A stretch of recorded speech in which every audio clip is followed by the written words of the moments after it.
नमस्कार बच्चों, मेरा नाम है नीतू चौहान और स्वागत है आप सभी का ब्राइट फ्यूचर में। बच्चों, कल हमने जो वीडियो था, जो मतलब हमारा पहला पार्ट था इसका, इसमें हम यानी कि मुद्रा और बैंक व्यवस्था, मनी एंड बैंकिंग, इसका जो प्रथम अध्याय था, इसमें हमने वस्तु विनिमय जो प्रणाली होती है यानी कि बार्टर सिस्टम जो होती है उसके बारे में हमने डिस्कस किया था। तो फिर हम इसके आगे आज डिस्कस करने वाले हैं मुद्रा के क्रम विकास के बारे में, यानी कि जो मुद्रा का विकास हुआ वो किस प्रकार से हुआ, यानी कि इसके पहले लोगों को क्या क्या असुविधाएं जो हुई थी उसको फेस करना पड़ा था, क्या प्रॉब्लम जो थे उसको फेस किए लोगों ने। उसके बाद से जो मुद्रा है वो अस्तित्व में आया कैसे था, यानी कि रुपया पैसा जो होता है उसका उससे सामान को खरीदना बेचना, इन चीजों का जो सिस्टम है ये कहाँ से लागू हुआ, कैसे शुरुआत हुआ था, इसके बारे में हम आज जानेंगे। तो देखिए, इसमें वे उसके मतलब कि मेनली 5 चरण है। मुद्रा को शुरुआत होने से पहले, मुद्रा का जो शुरुआत हुआ था यानी कि जो मनी का सिस्टम है, इससे पहले लोगों ने किन किन चीजों के द्वारा लोगों वस्तुओं का जो खरीद बिक्री है उसको किया था, राइट। तो चलिए हम यहाँ पर देख लेते हैं। देखिए, यहाँ पर कुल मिलाकर के जो बोला गया है, मुद्रा के जो है 5 चरण है, क्रम विकास के 5 चरण है, यानी कि पैसा जो शुरुआत हुआ था इसके टोटली 5 जो है सिस्टम है। इसके पहले जो पैसा आया था अस्तित्व में, इससे पहले लोगों ने अलग अलग चीजों से सामान को खरीदते बेचते थे। जैसे कि पहला दिया हुआ है वस्तु विनिमय प्रणाली, यानी कि लोग क्या करते थे, वस्तुओं को दे करके और दूसरी वस्तु लेते थे, वो वस्तु विनिमय प्रणाली कहा जाता था। इसके बारे में तो मैंने बताया आप लोगों को। फिर जो नंबर 2 पॉइंट्स यहाँ पर दिया हुआ है जंतुमान, तो जंतुमान क्या होता है मैं अभी आप लोगों को समझाऊंगी। फिर नंबर 3 में दिया हुआ है अमुद्रित धातुमान, उसके बाद में दिया हुआ है धातु मुद्रा, उसके बाद है लास्ट में हमारा है कागजी मुद्रा। तो इसमें से मैंने फर्स्ट पॉइंट तो आप लोगों को समझाया है ऑलरेडी पहले से ही, तो हम जो दूसरा पॉइंट है उसको आज समझेंगे, राइट। तो चलिए दूसरा पॉइंट के बारे में हम देख लेते हैं यहाँ पर। तो यहाँ पर देखिए बच्चों, नंबर जो 2 पॉइंट है इसमें बोला गया है कि इसमें जीव जंतुओं को दे करके कोई दूसरी वस्तु खरीदा जाता था, यानी कि जंतुओं को ही मुद्रा के रूप में ऐसा समझा जाता है। मतलब ऐसा समझा जाता था कि जो वस्तु है वही एक तरह वस्तु नहीं, सॉरी, जो जीव जंतु होते हैं वही एक तरह से क्या हो जाएंगे, वही एक तरह से मतलब कि विनिमय का माध्यम माने जाते थे, लोग ऐसा मानते थे। लेकिन अभी वैसा सिस्टम नहीं है। अब सोचिए, ये जो जंतुमान प्रणाली था, ये जंतुमान जो सिस्टम था जीवों को देना और वस्तुओं को लेना, ये सिस्टम आखिर बंद क्यों हुआ? तो इसमें हम जैसे कि देख लेते हैं। देखिए यहाँ पर, चलिए ये देखिए, जैसे कि बोला गया है जंतुमान चरण में विभिन्न जीव जंतुओं को विनिमय के माध्यम के रूप में व्यवहार किया जाता था, विशेषकर बकरा बकरी।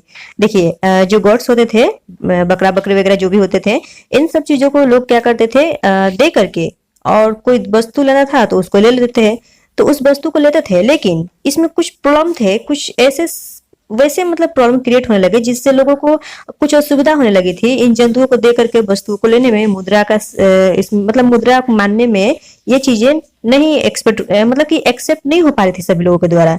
तो वैसे क्या क्या चीजें थे, जैसे कि देखिए यहाँ पर पहला है बकरियों के रंग एवं आकार में विभिन्नता होने के कारण पूरी तरह सादृश्य युक्त नहीं होती। यानी कि देखिए, अब मान लीजिए आपको अगर कोई वस्तु खरीदना है, कोई वस्तु मतलब कि आपको खरीदना है और आपके पास में कोई जीव है जैसे बकरा बकरी जो भी है, तो आप अब दूसरे व्यक्ति को देने जा रहे हो उसे, राइट। आपको समझ में आया यहाँ पे? यानी कि आप कोई भी चीज आप खरीदने चाहते हो या फिर कोई चीजें लेना चाहते हो, तो आप मुद्रा के रूप में आपके पास कोई जीव है, अब उसे दूसरे व्यक्ति के पास ले जा करके देना है। तो मान लीजिए कोई छोटी सी वस्तु आपको लेना है और आपको क्या देना है, एक बड़ा सा जीव आप अगर दे रहे हो, एक बकरा हो गया मान लीजिए आप वो दे रहे हो, तो उसमें मान लीजिए कि आपका वहां पे ज्यादा नुकसान हो रहा है। कैसे? उसकी तो जो दर है वो ज्यादा होगी ना, और आप कोई वस्तु है वो ले रहे हो तो वो वस्तु जो है वो थोड़ी कम भी हो सकती है। या फिर आपकी जो जीव है, आपने जो जिस जीव को आप देना चाह रहे हो उसके बदले में, तो वो मान लीजिए ज्यादा उसका वैल्यू होगा और सामने वाला जो वस्तु होगा उसका वैल्यू कम होगा, तो आप उस टाइमिंग में भी आप देना नहीं चाहोगे। उसके बाद में ये तो आपका पहला प्रॉब्लम हुआ। फिर दूसरा क्या प्रॉब्लम था, लोगों का पसंद नापसंद की भी बात आती थी। जैसे कि देखिए, मान लीजिए आप कोई वस्तु फिर से खरीदना चाह रहे हो, आपके पास में कोई यही मान लीजिए बकरा ही है, बकरा बकरी जो भी है, तो आप इसे दे करके लेना चाह रहे हो। तो अब यहाँ पर बात आती थी कि सामने वाला जो व्यक्ति है आपके इस जीव जंतु को पसंद कर रहे हैं या नहीं कर रहे हैं, ये भी प्रश्न उठता था बच्चों। अब मान लीजिए यहाँ पर कोई वस्तु खरीदना ही है, तो यहाँ पर तो पसंद नापसंद की बात नहीं होनी चाहिए, लेकिन लोगों में ऐसे भी सिस्टम आ गए थे कि क्या करते थे वे लोग, कोई वस्तु अगर आपको देंगे देंगे तो आपकी जो जीव है, आपके पास में जो भी चीजें है, उसको वो पसंद करेंगे तब उसे लेते थे, नहीं तो वो लेते भी नहीं थे। तो वहां पर आपको प्रॉब्लम क्रिएट हुआ। लेकिन मुद्रा सिस्टम में ऐसा नहीं है। अगर अभी हम देखें तो वैसा नहीं है। पैसा तो पैसा ही है, चाहे वो जैसा भी है, मुद्रा मुद्रा ही है। अब आप थोड़ी सी फटी भी हो तो चलेगी, थोड़ी सी खराब भी हो तो चलेगी, लेकिन उसका वैल्यू जो है वो ही है, सेम है।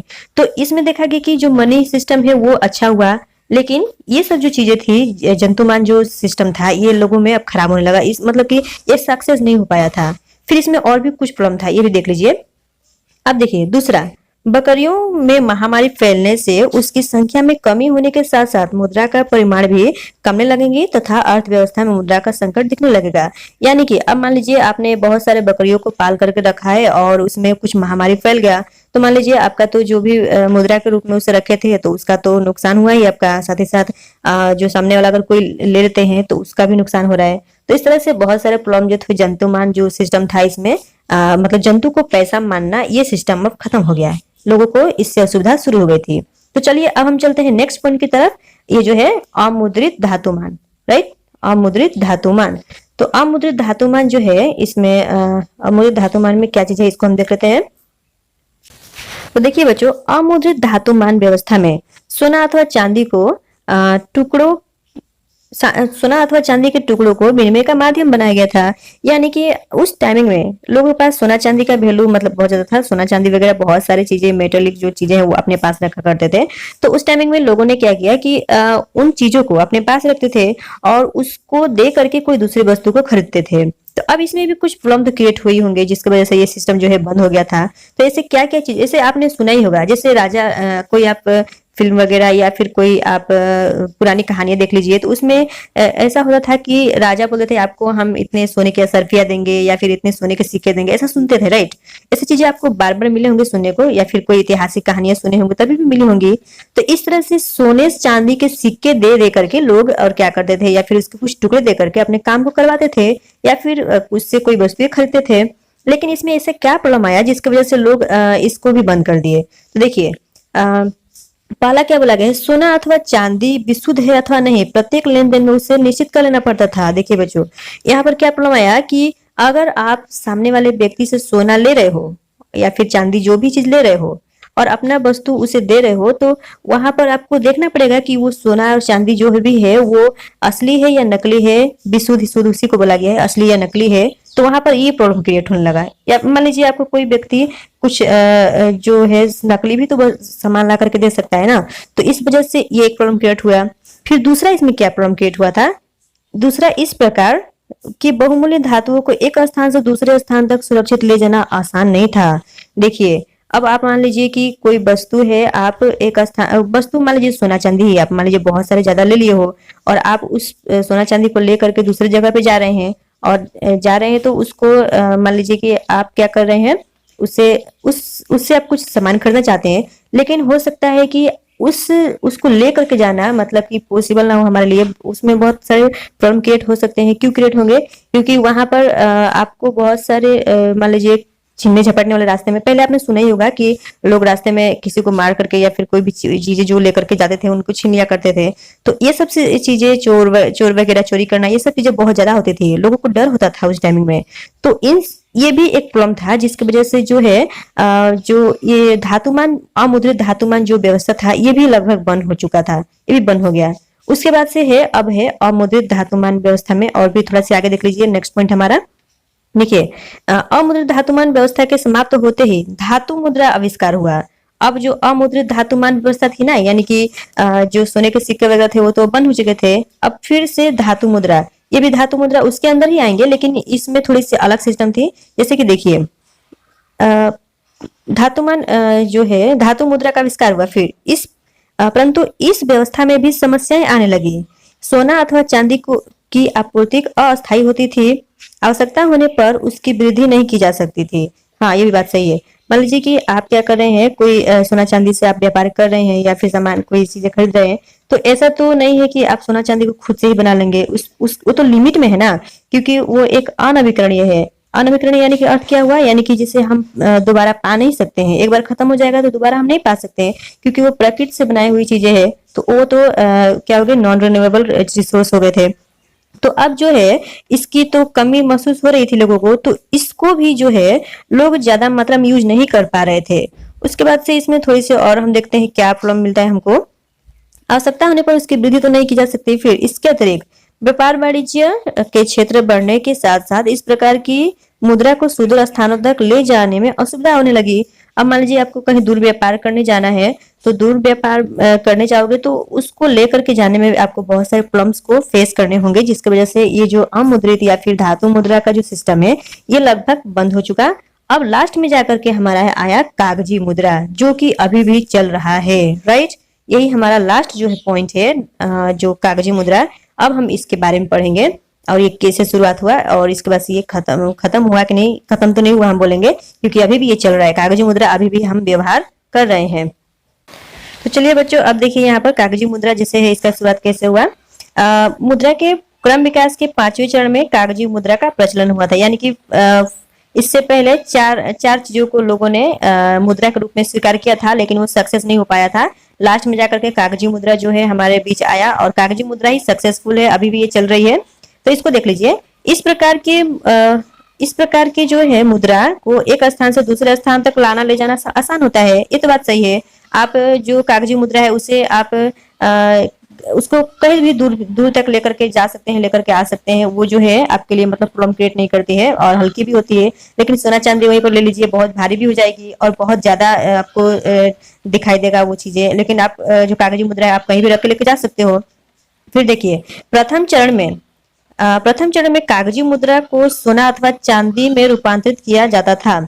कालक्रम से कागजी मुद्रा को मुद्रा के रूप में ग्रहण किया गया तथा उसे अन्य रूपों में रूपांतरित करने की आवश्यकता अब नहीं रही। यानी कि पहले जो कागजी मुद्रा है, यानी कि जो पैसा है उसके बदले में सोना चांदी को ही मतलब हमको पैसा मानना पड़ता था। मतलब देखिए, आपके पास कागज का पैसा है, उस पैसा को आप लेकर के गए और कहीं सोना चांदी खरीद लिए। सोना चांदी खरीद करके उससे ही आप फिर क्या करेंगे, उसी से आप वस्तु खरीद बिक्री करते थे। लेकिन अब जो वो सिस्टम है बंद हो गया। शायद यहाँ पर आपको समझ में नहीं आएगा, मुझे पता है, मैं एक बार फिर समझाती हूँ। आपके पास मान लीजिए कि पैसा अभी पहले मान लीजिए न्यू पैसा बना है, राइट। पैसा का शुरुआत हुआ है कागजी मुद्रा का। अब कागज वाली जो पैसा है वो आप लेकर के जाओगे किसी दूसरे व्यक्ति के पास जिसके पास सोना चांदी है। उस सोना चांदी को आप खरीदोगे, खरीदने के बाद से उस सोना चांदी से ही आप क्या कर रहे हो, वस्तुओं को खरीद बिक्री कर सकते थे। ऐसा सिस्टम पहले था। यानी कि कागजी पैसा को आपको सोना चांदी में बदलना पड़ता था, सोना चांदी आपको लेना पड़ता था, तब आप क्या करते थे, वहां पर वस्तुओं को खरीद बिक्री करते थे। लेकिन अब वो सिस्टम चेंज हो चुका है। अब पैसा से ही आप कोई भी चीज खरीद सकते हैं। ये जो सोना चांदी का सिस्टम है इसको बंद कर दिया गया, राइट। जो धातुएं हैं, धातुओं का जो सिस्टम है, सोना चांदी पीतल तांबा जो भी चीजें हैं, इन चीजों को बंद कर दिया गया। अब आप क्या कर सकते हैं, अब आप कागजी जो पैसा है उस पैसा से ही आप वस्तुओं को खरीद बिक्री कर सकते हैं। यही जो है अब वर्तमान में इसका कोई दूसरा स्वरूप नहीं है। अब आप मतलब कि हम और आप क्या कर सकते हैं, कोई भी चीज को खरीद सकते हैं, राइट। तो चलिए बच्चों, फिर थोड़ी सी आगे देख लेते हैं। इसके बाद से आजकल विकसित एवं विकासशील सभी देशों में चेक मुद्रा का प्रचलन बढ़ गया। आजकल देखिए, चेक के बारे में आपने सुना ही होगा। प्राय जितने भी व्यक्ति हैं, प्राय सभी के पास लगभग चेक रहता है। चेक भी एक तरह की मुद्रा है, लेकिन मुद्रा मतलब नहीं मानेंगे उसमें। अगर हम कुछ लिख देते हैं, पैसा का अमाउंट अगर हम कुछ लिख देते हैं, तब वो चेक जो है मुद्रा होगी। जैसे कि देखिए, यद्यपि चेक मुद्रा नहीं है, मतलब कि यहाँ से आपका एक क्वेश्चन बनता है बच्चों, क्या चेक मुद्रा है, यहाँ से क्वेश्चन उठता है आपको। तो हम डायरेक्टली चेक को मुद्रा नहीं कर सकते हैं, राइट। वो एक मुद्रा का एक स्वरूप मान सकते हैं, जैसे कि, बल्कि यह मुद्रा पर आधारित एक दावा मात्र है। इसके बावजूद भी आने वाले समय में चेक स्वयं मुद्रा का रूप ले सकता है। यानी कि जैसे आपके पास में एक चेक है, उस चेक को मतलब क्या कर सकते हो, उसमें अगर आपने अमाउंट लिख दिया, साइन कर दिया, तो वो मुद्रा के रूप में बदल गया। अब आप उसको जाकर बैंक में जमा करोगे तो आपको पैसा मिल सकता है वहां से, राइट। लेकिन जब तक वो एक कागज के रूप में पड़ा हुआ है तो वो उसको हम मुद्रा नहीं मानेंगे। फिर चलिए बच्चों, अब इसके बाद से हम मुद्रा के बारे में पढ़ेंगे। जो हमारा नेक्स्ट पॉइंट है उससे हम देख लेते हैं कि मुद्रा जो है वो मुद्रा क्या है। जैसे कि यहाँ पर देखिए मुद्रा क्या है। तो अंग्रेज अर्थशास्त्री जेम्फ्री क्राउथर के अनुसार विनिमय के माध्यम के रूप में जनसाधारण द्वारा ग्रहण योग्य और सामग्री के मूल्य के मापक के रूप में तथा मूल्य के भंडार के रूप में कार्य करने वाली सामग्री ही मुद्रा है। यानी कि अगर आपको क्वेश्चन आता है तो मुद्रा किसे कहते हैं, तो आप मैंने यहाँ पर चिन्ह लगा दिया है। इस क्वेश्चन का जो आंसर है आप लिख लीजिएगा कि मुद्रा किसे कहते हैं। तो जैसे कि देखिए ये जो कहा हुआ जो बात है, इसे जियमफ्री क्राउथर, ये एक अर्थशास्त्री इकोनॉमिस्ट है, इन्होंने इसके बारे में बोला है कि मुद्रा आखिर होता क्या है। तो मुद्रा जैसे कि इनके अनुसार वो जनसाधारण के द्वारा ग्रहण योग्य होना चाहिए, यानी कि जो जनता है उस वस्तु को, मान लीजिए कि हमने एक कोई कागज का टुकड़ा ले लिया, उस कागज के टुकड़ा को हम बोल देते हैं कि ये 10 रुपए है, तो सभी व्यक्ति को इसे मानना होगा कि हाँ ये पैसा है। अगर सभी व्यक्ति जब तक इस पैसा को नहीं मानते तब तक क्या हो जाए कि ये पैसा नहीं माना जा सकता है, राइट। तो देखिए फिर हम आगे बढ़ते हैं। फिर उन्होंने क्या बोला है, सामग्री के मूल्य के मापक के रूप में भी तथा मूल्य के भंडार के रूप में भी कार्य करना चाहिए उसको। यानी कि मान लीजिए कोई जैसे कि मूल्य के मापक, कोई सामग्री है, कोई वस्तु है, उस वस्तु का मूल्य के मापक होना चाहिए। यानी कि उसके कोई आपको बुक खरीदना है, बुक को आप खरीद रहे हो तो पैसा आप दे देंगे तो आप उस वस्तु का वैल्यू यानी कि दे दिए, तो उस वस्तु का वैल्यू बताना मतलब कि इसमें होना चाहिए पैसा में, यानी कि खरीदने योग्य इसमें एक तरह से बोल सकते हैं। तो उसमें खरीदने का मतलब क्षमता होना चाहिए, राइट।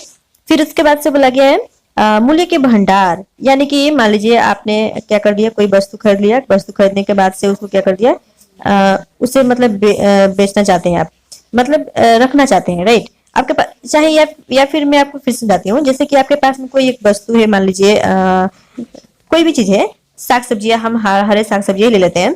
तो अब आपको उस साग सब्जी को तो आप ज्यादा दिन तक रख नहीं सकते क्योंकि वो तो खराब हो जाएंगे। तो उसकी जगह पर आप साग सब्जी को बेच दीजिए, बेचने के बाद से आप उस पैसा को रख लीजिए। तो यानी कि वस्तु का जो वैल्यू है आपने रख लिया, राइट।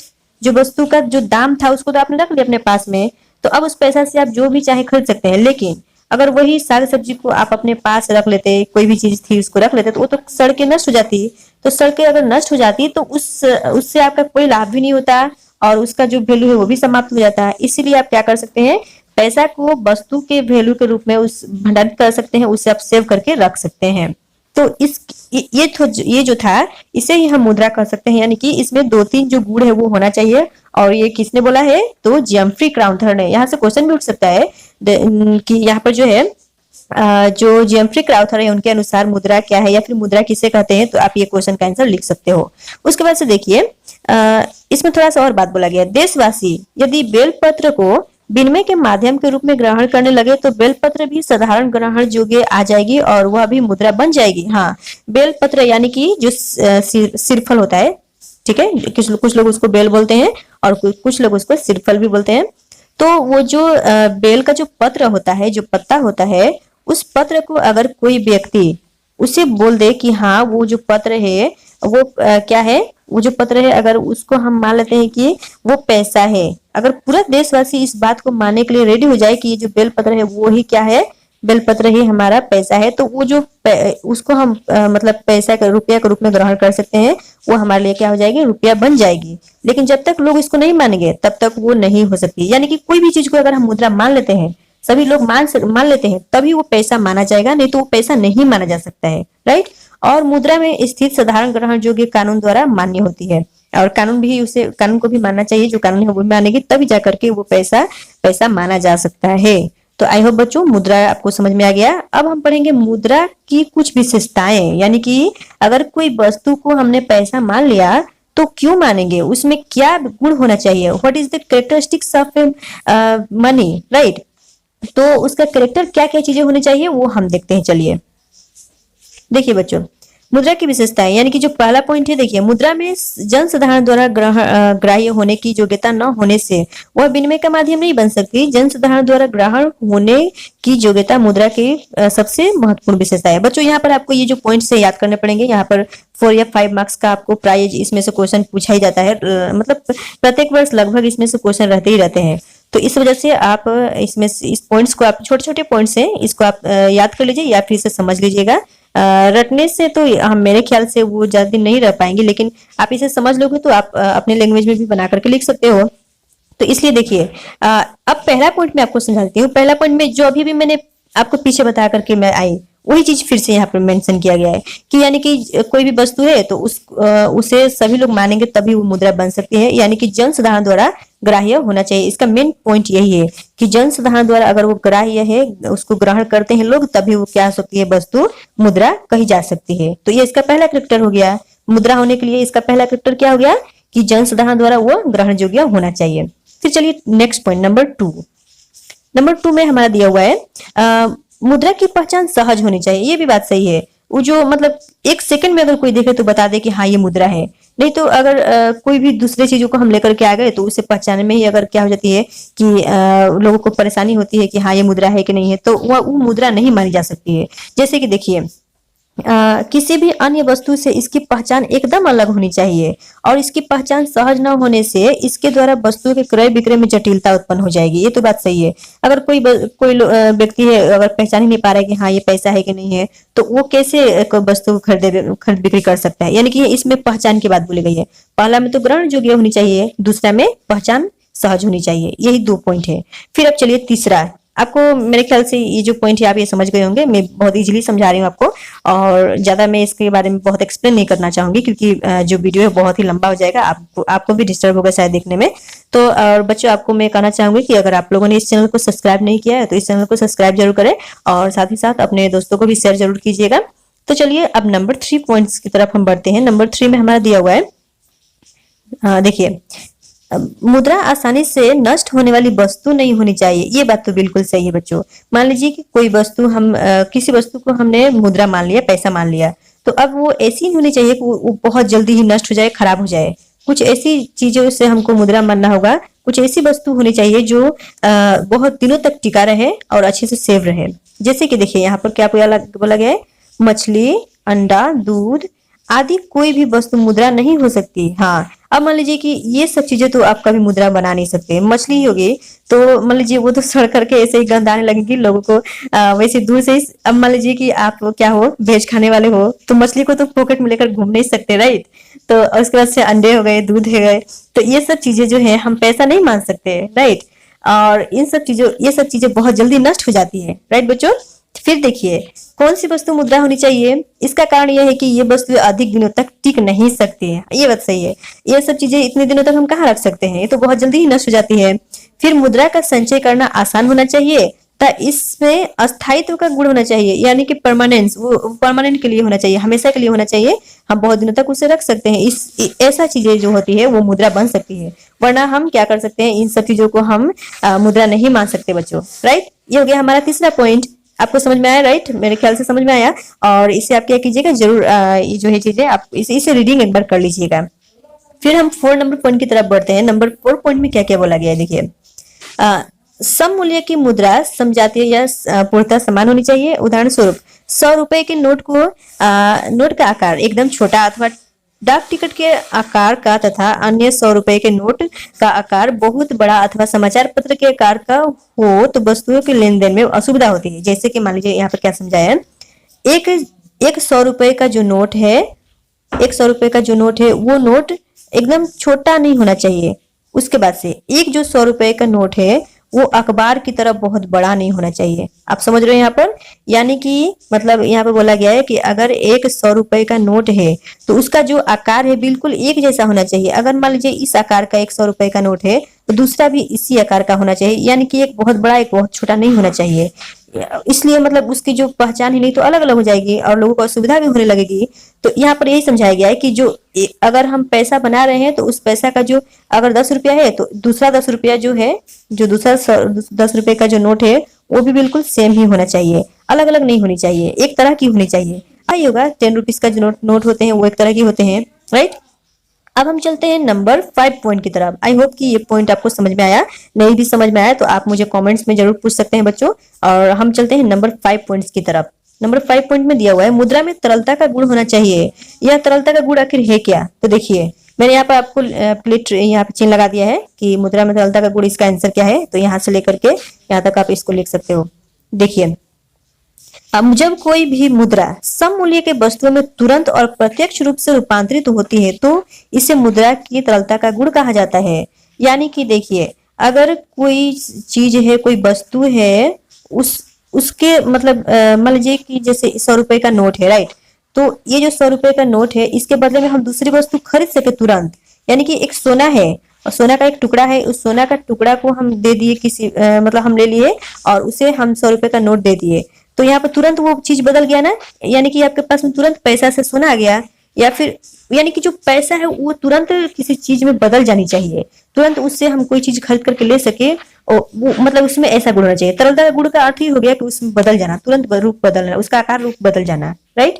इसे हम उसको गला सड़ा करके नहीं बोल रहे हैं, हम उससे मतलब चेंज करके दूसरी चीजें ले सकते हैं। यानी कि उसका जो रूप है चेंज हो गया। अभी हम हमारे पास पैसा था, हमने कोई चीज ले लिया, तो हमारा जो पैसा का जो पैसा है वो चेंज हो गया। अब उसका जो रूप है हमारे पास में दूसरे रूप में हो गया, राइट। तो यही है तरलता का गुण। फिर देखिए आगे, वस्तु प्रणाली में सामग्री में तरलता का गुण नहीं होता था, ये तो बात सही है। उसमें तरलता का गुण नहीं होता था, लोगों को बहुत सारे प्रॉब्लम होते थे। तुरंत कोई वस्तु को देकर दूसरी वस्तु मतलब ले लेना उतना आसान नहीं होता था। उसके बाद से देखिए, सोना चांदी जमीन जायदाद आदि मुद्रा के समान ही परिसंपत्तियां होती है, लेकिन इसमें तरलता का गुण मुद्रा से कम होगा।